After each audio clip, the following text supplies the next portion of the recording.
आप लोगों ने क्लास 6 में गतियों के बारे में सरल रेखा की अनुदिश गति और दूसरा था वर्तुल या आवर्ती गति के बारे में आप लोगों ने पढ़ा होगा।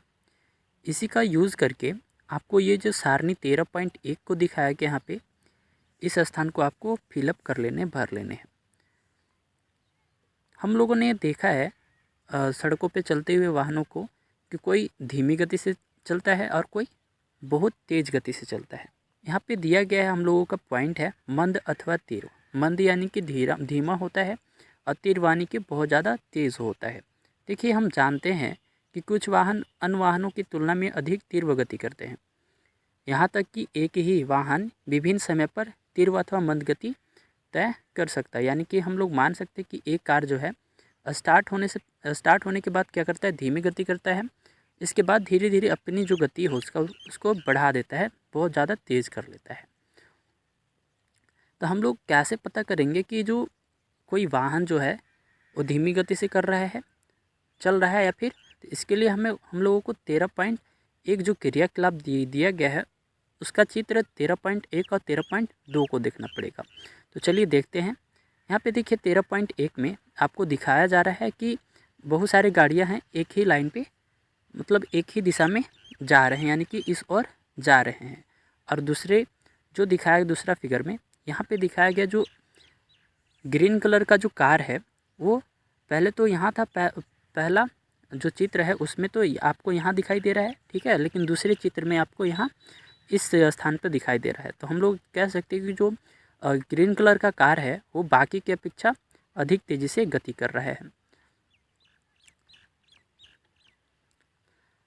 हम प्रायः यह कहते हैं कि तीव्र चलने वाली वाहनों की चाल अधिक होती है, बहुत ज़्यादा तेज़ होती है। इसी से हम लोग जान पाते हैं कि जो वाहन है वो तेज़ी गति से चल रही है। और धीमी गति के में भी यही होता है कि हम लोग जान पाते हैं कि वो धीमी गति से चल रहा है।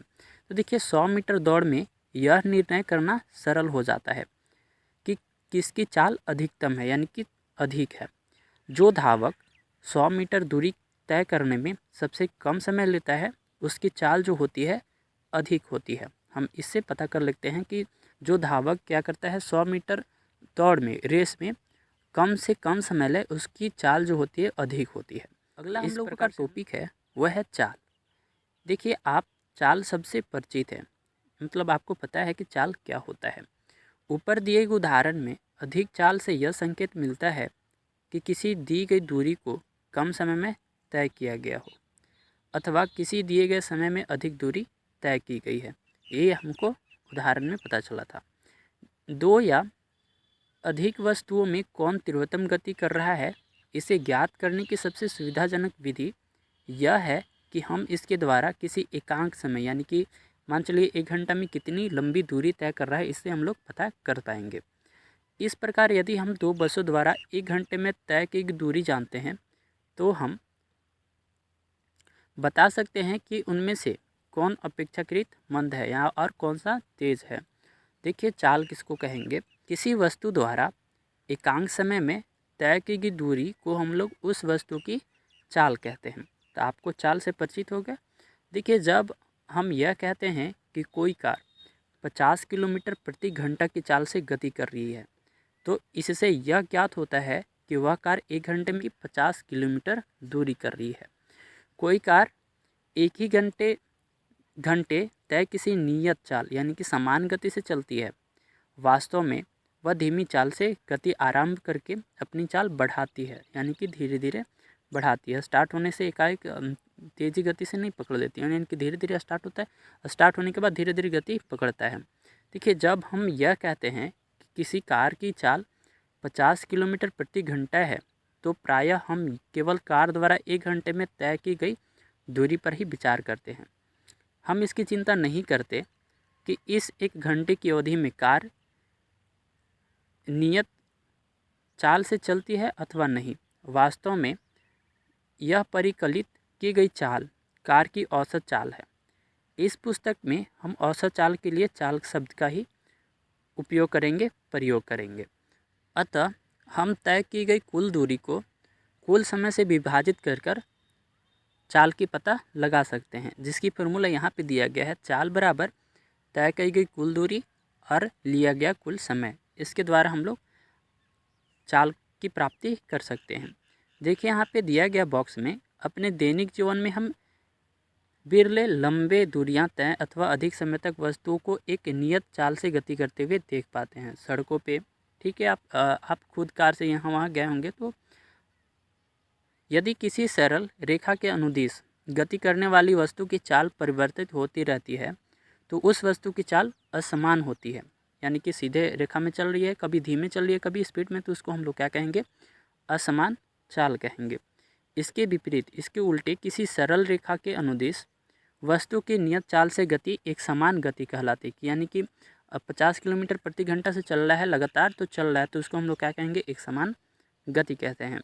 इस स्थिति में औसत चाल वही होता है जो वास्तविक चाल होता है।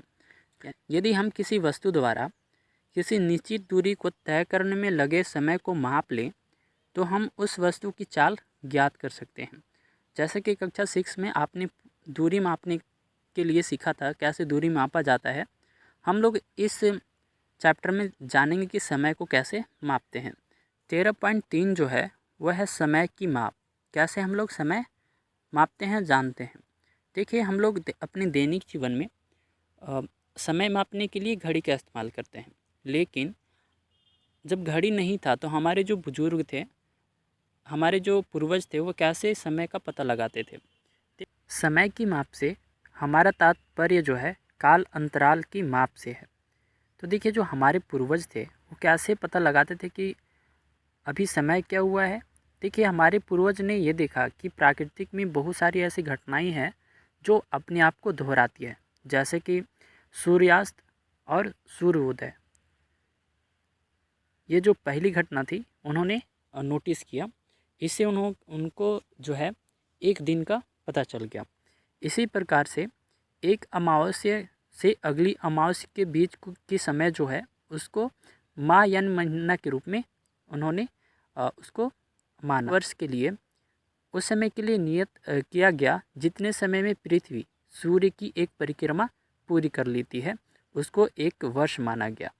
प्रायः हमें एक दिन से काफ़ी छोटे समय अंतरालों को मापने की भी आवश्यकता पड़ती है। संभवतः समय मापने की सबसे सामान्य युक्ति जो है वो घड़ी ही है, जैसा कि चित्र 13.3 में दिखाया गया है।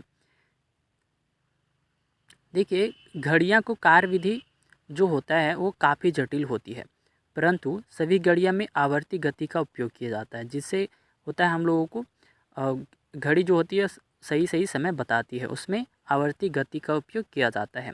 यहाँ पे कई सारी घड़ियाँ का चित्र दिखाया गया। यहाँ पे पहला जो घड़ी है वो है दीवार घड़ी, दूसरा है मेज़ घड़ी और तीसरा है डिजिटल घड़ी जो आज बहुत ज़्यादा यूज़ किया जाता है।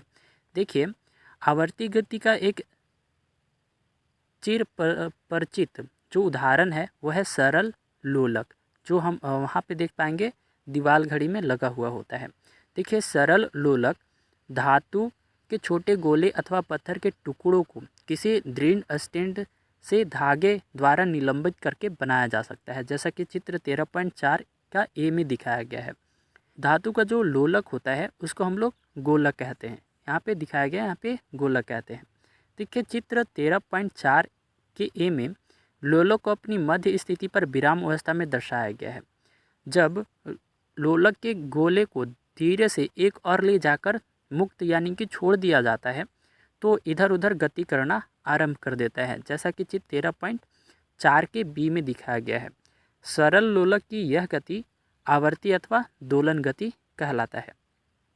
उदाहरण के लिए, जब लोलक को गोलक अथवा अपनी मध्य स्थिति यानी कि 0 से आरंभ करके ए तक, फिर ए से बी तक एवं बी से वापस ओ पर आता है तो यह कहा जाता है कि लोलक ने एक दोलन पूरा कर लिया। लोलक तभी भी एक दोलन पूरा करता है जब इसका गोलक एक चरम स्थिति यानी कि ए से दूसरी चरम स्थिति बी तक चला जाता है, तो इसका एक दोलन पूरा हो जाता है, जैसे यहाँ पे दिखाया गया है। ठीक है, यहाँ पे ए में दिखाया है क्या, जो दोलक है वो जो गोलक है ये विराम अवस्था में है।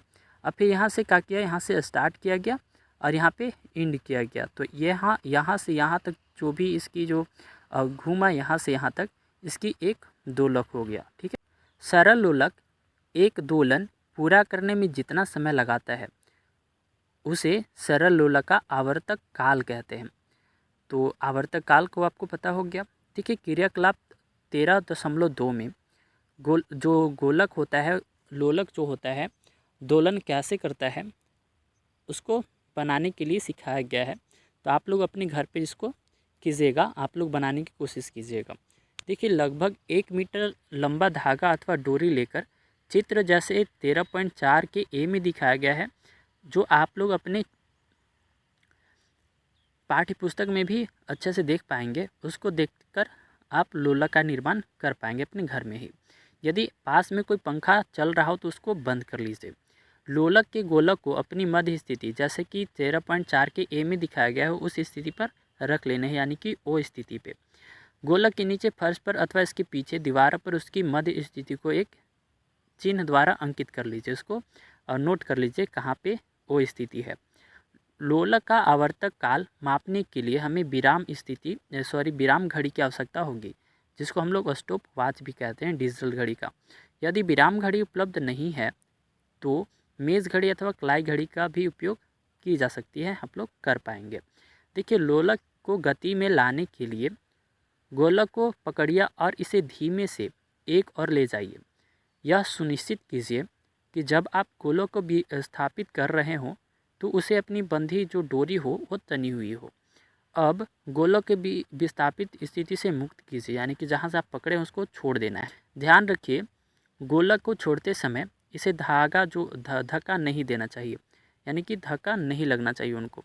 ठीक है, यहाँ पे आपको ले जाना है और यहाँ से क्या करना है, इसको छोड़ देना है, तो अपने आप ही दोलन पूरा करेगा, इसको धक्का नहीं देना है। ठीक है, मध्य स्थिति की बजाय आप उस स्थिति से भी नोट करना आरंभ कर सकते हैं जब गोलक अपनी किसी जो एक चरम स्थिति पर है। लोलक द्वारा 20 दोलन पूरा करने में जो लगा समय है उसको मापिए और सारणी 13.2 में इसको क्या करना है, नोट कर लेना है। ठीक है, आजकल अधिकांश घड़ियां में 1 या 2 सेलों वाले विद्युत परिपथ लगे हुए होते हैं। इन घड़ियों को वर्टाइज घड़ी कहते हैं। इनके द्वारा मापा गया समय पहले उपलब्ध घड़ियों द्वारा मापे गए समय से अधिक यथार्थ होता है, यानी कि अधिक सटीक होता है। अगले हम लोग देखेंगे समय तथा चाल के मात्रक क्या क्या होते हैं, उसके बारे में हम लोग जानेंगे। देखिए समय का मूल मात्रक जो होता है वो सेकंड होता है, जिसको एस से डिनोट किया जाता है। और मिनट का जो मात्रक होता है MIN, यानी कि मिनट होता है। और घंटा का H होता है, जिसको हम लोग हावर कहते हैं। ठीक है, ये मात्रक किस प्रकार एक दूसरे को संबंधित हैं, आइए पता करते हैं। देखिए चाल तथा कथित मूल मात्रक क्या है। चाल का जो मूल मात्रक क्या है उसके बारे में भी हम लोग जानेंगे। इसकी चाल जो है दूरी समय है। ठीक है, अतः चाल का मूल मात्रक क्या है, मीटर पर सेकेंड। वास्तव में इसे अन्य मात्रकों के माध्यम से भी दिखाया जा सकता है, जैसे कि यहाँ आप लोग देखेंगे, जैसे मीटर पर मिनट दिखाया गया है, अथवा किलो पर हावर भी दिखाया जा सकता है, डिनोट किया जा सकता है।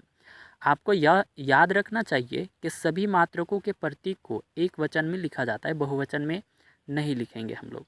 जैसे कि यहाँ पे दिखाया गया है, उदाहरण के लिए हम 50 किलोमीटर लिखते हैं, ना कि 50 किलोमीटर सेकंड लिखेंगे। या फिर 8 सेंटीमीटर लिखते हैं, ना कि 8 सेंटीमीटर एस लिखेंगे।